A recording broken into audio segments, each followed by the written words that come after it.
1 घंटा शाम को 7 बजे से 8 बजे तक अपने पार्थिव शिवलिंग का निर्माण कर कर भगवान की अविरल भक्ति को धारण करो कि मेरे घर में मेरा कुबेरेश्वर महादेव आया है, मेरा शिव आया। सबको अधिकार। हम दूसरे का दोष क्यों देखें? हम दूसरे के भावों को क्यों, गलत विचारों को क्यों? राजा अम्बरीश की बेटी थी श्रीमती, जो अपने पिता के बतलाए मार्ग पर चलती थी, पिता के अनुकूल रहती थी। कभी पिताजी ने यह नहीं कहा कि तुझे भजन करना पड़ेगा, कभी पिताजी ने यह नहीं कहा कि तुझे कीर्तन करना पड़ेगा। 2 तरह की बाथरूम होती है, जो बाथरूम बनती है जिसमें अपन लोग स्नान करते हैं, 2 तरह की होती है। वॉशरूम 2 तरह का होता है। एक वॉशरूम में नहाते से ही पानी पूरा की पूरा नाली में चला जाता है, और दूसरी वॉशरूम ऐसी रहती है उसमें नहाने के बाद पानी भरा जाता है। भराने के बाद उसको वाइपर से निकालो, झाड़ू से निकालो, झाड़ो, तब जाकर झाड़ झाड़ झाड़ झाड़ तब जाकर वो पाइप में जाता है, तब जाकर वो पानी बाहर निकलता है। बोलो सही है कि गलत है? एक वॉशरूम बनी जिसमें नहाते से ही पानी गटर में चले गया, नाली में चले गया, पाइप में चले गया, और दूसरी वॉशरूम जिसमें से पाइप में, और ऐसा नहीं कईयों के घर में होगी, रोज नहाने के बाद झाड़ू से निकालना पड़ता है, पानी को निकालना पड़ता है। अब 2 तरह की वॉशरूम बनी है, एक का पानी अपने आप जा रहा है और एक का पानी झाड़ू से झाड़ कर ले जाना पड़ रहा है। उसी तरह 2 तरह के मनुष्य होते हैं। एक जन्म लेने के बाद उसका मन भगवान की भक्ति में लग जाता है, और दूसरा मनुष्य ऐसा होता है जिसको झाड़ झाड़ कर ले जाना, चलो तो कथा में, चलो तो मंदिर, चलो तो भजन में, चलो तो झाड़ झाड़ कर ले जाना पड़ता है। पर कितना भी ले जाओ, थोड़ा देर झाड़ोगे फिर वो पानी वहीं की वहीं बाथरूम में फिर अड़ गया, फिर फंस गया, फिर निकालो झाड़ू से। ऐसे 2 तरह के लोग हैं। एक का मन सीधे कथा सुनी और मन लग गया, पशुपति व्रत करूंगी मम्मी। एक का मन लग गया, मैं मंदिर जाना चालू करूंगा, मुझे मंदिर जाना है, मन लग गया, शिव जी का श्रृंगार करूंगा। एक का मन अपने आप लग जाता है और दूसरे का मन लगाना पड़ता है, चल चल चल चल।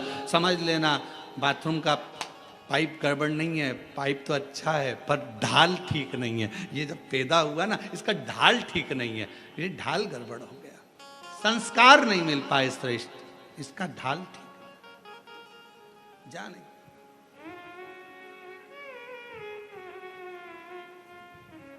राजा अम्बरीश की बेटी थी श्रीमती। कोई ने नहीं कहा कि तू भजन करना, कोई ने नहीं कहा कि तू कीर्तन करना, कोई नहीं बोला कि तू भगवत नाम लेना, फिर भी श्रीमती भगवान की भक्ति में डूबी रहती थी, क्योंकि पिता के संस्कार थे उसके अंदर। पिता जैसा कहते, पिता के संस्कार उसके अंदर थे। वो पिता के संस्कारों में ढलती चली गई, ढलती चली गई और बढ़ती चली गई। समय आया, एक बार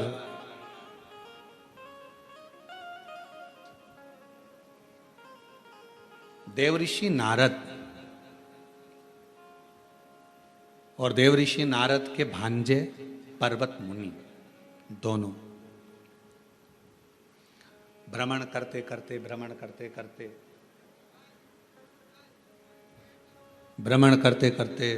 राजा अम्बरीश के यहाँ पहुंच गए।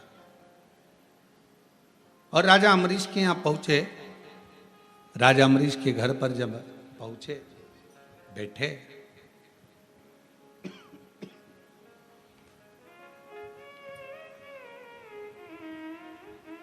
थोड़ी देर बाद राजा अम्बरीश की बेटी श्रीमती सामने से निकल कर गई। बड़ी सुंदर थी, बड़ी अलौकिक छटा थी उसकी। अभी आपको कहा कि ये स्पीकर नहीं चल रहे रे, ये दोनों, बड़ी अलौकिक छटा थी उसकी। अभी आपको कहा कि भजन का जो बल होता है, भजन का जो क्रम होता है, भजन का जो स्मरण होता है, वो अपने आप में सुंदरता देता चले जाता है अपने आप। और फिर वही बात है, ये चमक ये दमक फुलवन में महक सब कुछ सरकार तुम्हीं से। ये उसकी चमक से हम चमक रहे हैं, उसकी चमक से।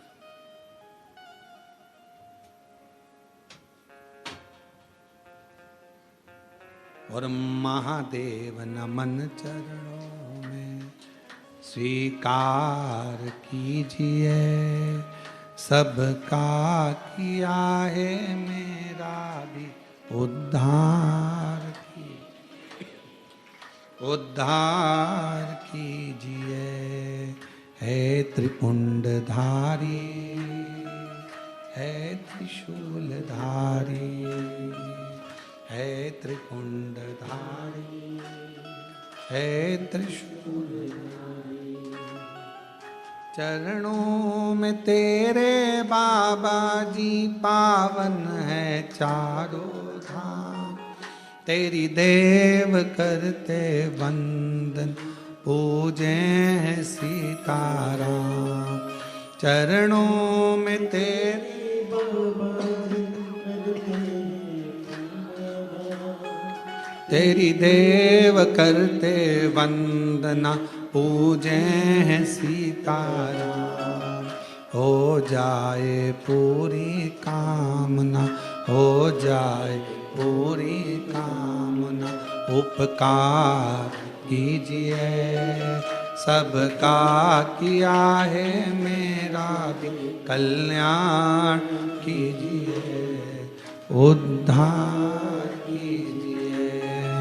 है त्रिपुंडधारी, है त्रिशूलधारी, है त्रिपुंडधारी, है त्रिशूलधारी।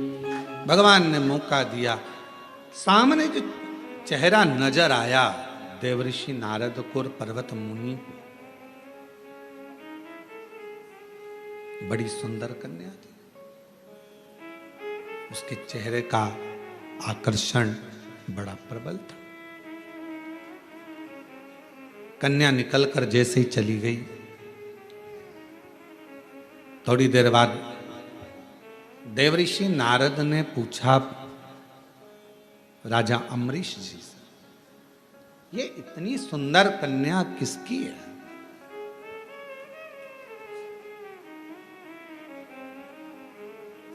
इतनी सुंदर कन्या ये है किसकी?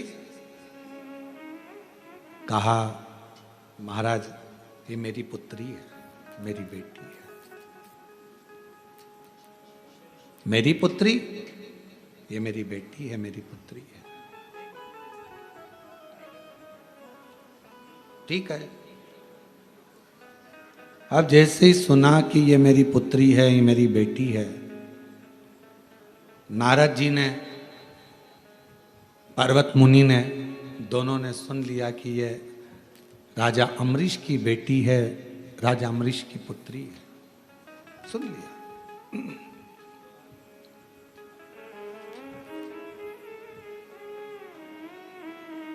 कुछ देर के बाद देवऋषि नारद ने राजा अम्बरीश को एकांत में ले जाकर, राजा अम्बरीश को एकांत में ले जाकर थोड़ी चर्चा करी, थोड़ी बात करी।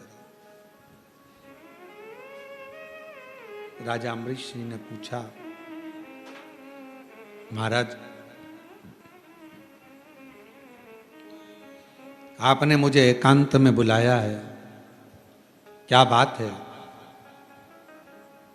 क्या कहना चाहते हैं? कहा, आपकी पुत्री बड़ी सुंदर है और हम उससे विवाह करना चाहते हैं। देवऋषि नारद जी ने ये शब्द कहा। राजा अम्बरीश तो अपने भाग्य की सराहना करने लगे। धन्य हैं हम जिनकी पुत्री देवऋषि नारद जी से ब्याह। प्रणाम महाराज जी। थोड़ी देर बाद पर्वत मुनि ने राजा अम्बरीश को एकांत में बुलाया और फिर उनसे बात करी। तो पर्वत मुनि ने कहा कि आपकी बेटी बड़ी सुंदर है और हम उनसे विवाह करना चाहते हैं। अब राजा अम्बरीश के पास में नारद जी भी बेटी से विवाह करने को कह रहे हैं, पर्वत मुनि भी विवाह करने को बोल रहे हैं। महाराज जी आपके साथ मेरी बेटी का विवाह हो, इससे बढ़कर मुझे क्या चाहिए? राजा अम्बरीश ने कहा, ये कथा बहुत सीख देती है महाराज, थोड़ा सावधानी रखकर अगर इस कथा का स्मरण करेंगे लिंग पुराण की ये कथा है, बड़ी सुंदर है महाराज।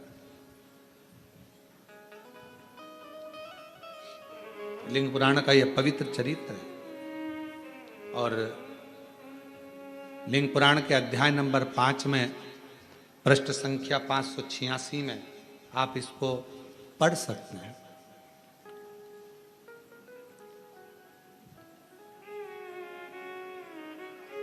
कहा राजा अम्बरीश ने भगवान देवऋषि नारद और भगवान पर्वत मुनि दोनों को बिठाकर हाथ जोड़कर कहा, बेटी एक है, आप दोनों ही विवाह करना चाहते हो। महाराज एक काम करता हूं, कल आप सुबह आना, सभा में बैठना, मैं स्वयंवर रखूंगा। मेरी बेटी तुम दोनों में से किसी के भी गले में माला पहनाएगी, उसी के साथ बेटी का विवाह कर दो। अब दो ऑप्शंस थे ना उनके पास में, तो और दोनों मुनि हैं, एक देवऋषि नारद है तो दूसरा पर्वत मुनि है। दोनों तपस्वी हैं, दोनों साधक हैं, दोनों उपासक हैं। तुम दोनों सुबह आना, स्वयंवर रखूंगा बेटी का। बड़ा सुंदर स्वयंवर रखा, पूरा नगर सजवाया गया, बंदरवार बंधवाए गए। आज बेटी का विवाह होने जा रहा है। बेटी जिसके गले में जयमाला देगी उसी से शादी कर दी जाए। जैसे ही कल होने वाला था, एक दिन पहले ही देवऋषि नारद भगवान विष्णु जी के पास में पहुंच गए और भगवान नारायण के पास में जैसे ही गए, भगवान नारायण से जाकर विनय करा। भगवान नारायण ने देखा देवऋषि नारद आए, प्रणाम किया, आओ साहब बैठो। नारद जी कहने लगे, मैं बैठने नहीं आया हूं, बस मेरा कल्याण कर दो।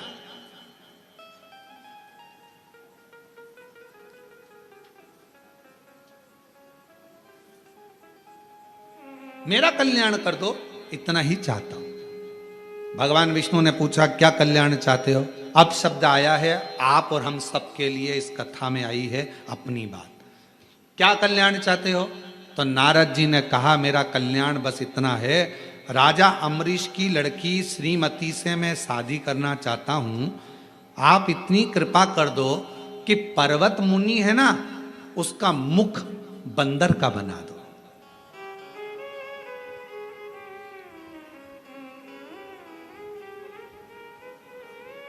और श्रावण के महीने की ऑनलाइन चल रही शिव महापुराण की कथा में आज की कथा को बहुत सावधानी से लेना। देवऋषि नारद भगवान विष्णु जी के सामने खड़े हैं। चाहते तो ये कहते कि राजा अम्बरीश की बेटी मेरे गले में जयमाला पिनाए, ऐसी कृपा कर दो और मेरी शादी राजा अम्बरीश की बेटी श्रीमती से करा दो। पर मांग क्या रहे? मैं राजा अम्बरीश की बेटी से शादी करना चाहता हूं, श्रीमती से, बड़ी सुंदर है। आप एक काम कर दो, पर्वत मुनि को बंदर का मुख दे दो। अब ईमानदारी से बोलो, खड्डा दूसरे के लिए खोदोगे तो उसमें सबसे पहले कौन गिरेगा? जिसने खोदा है वही। आप दूसरे के लिए गलत मांगोगे तो आपका ही बुरा होना है। आप जितना दूसरे के लिए गलत सोचोगे, गलत विचार करोगे, गलत धारणा बनाओगे, गलत बात लेकर आओगे। कई लोग दिन भर बैठकर अंदर अंदर कुड़ते रहते हैं, बताओ बताओ कितनी आगे बढ़ गई, कितनी फैक्ट्री, कितनी दुकान, इसके तो बच्चे भी इसके कहने में चलते हैं। दिन भर कोसे, इसके यहाँ ऐसा हो जाए, इसका ऐसा हो जाए, इसका वैसा हो जाए। और मालूम पड़े उतना जितना दूसरे को कोसती है, उतना ही बुरा खुद का होते चले जाता है और वो और उन्नति करती चली जाती है, वो और आगे बढ़ रहा है। जिसके लिए तुम गलत सोच रहे हो, जिसके लिए तुम गलत विचार कर रहे हो, वो और आगे बढ़ते चले जा रहा है और आगे चलते चली जा रही है, उसका और भला होते चले जा रहा है। तुम जितना जितना कोसोगे व्यक्ति उतना। अब यहाँ लिंग पुराण का ये चरित्र कह रहा है, देवऋषि नारद का राजा अम्बरीश का चरित्र कह रहा है। भगवान विष्णु के सामने खड़े थे, नारायण के सामने खड़े थे, चाहते तो दुनिया का सारा ठाट मांग सकते थे।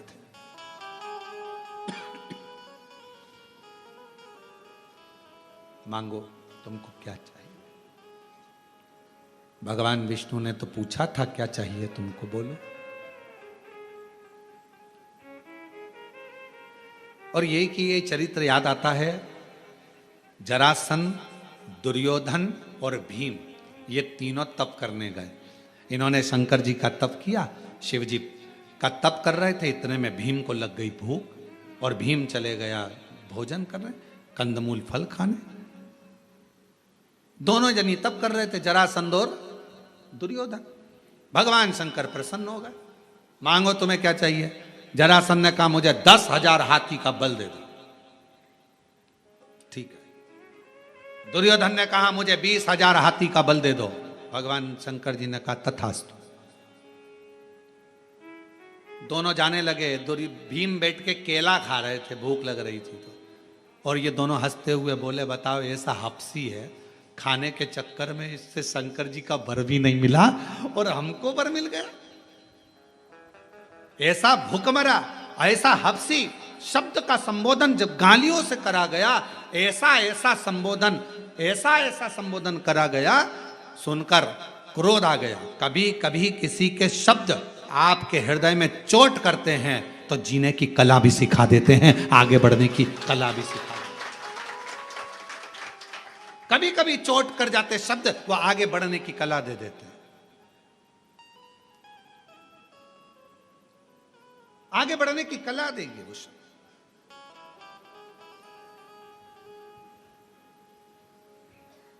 भीम गए, तप करने बैठ गए।